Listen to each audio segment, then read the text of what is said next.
বাবা, স্যার আমার দিকে তাকিয়েছে, চোখ এরকম মোটা মোটা করে তাকিয়েছে। আমি ভয় পেয়ে গেছি,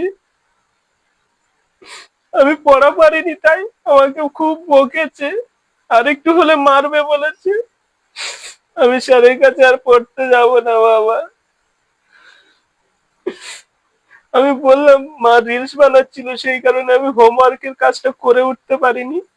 স্যার কিছুই বুঝতে চাইছে না, আমাদেরকে চোখ মোটা করে তাকিয়েছে। আমার আমার না চুলে হাত দিয়েছে, মাথার চুলে হাত দিয়েছে, আমার চুলের সম্মানটা নষ্ট করে দিয়েছে। আমি ভেবেছিলাম মা চুলটা শ্যাম্পু করিয়ে দিয়েছিল, আমি ভেবেছিলাম মার সাথে একটা রিলসে নাচবো, সেটা নষ্ট করে দিয়েছে। বাবা তুমি স্যারকে কিছু বলো, নাহলে কিন্তু আমি সত্যি আর এবার থেকে স্যারের কাছে পড়তে যাব না।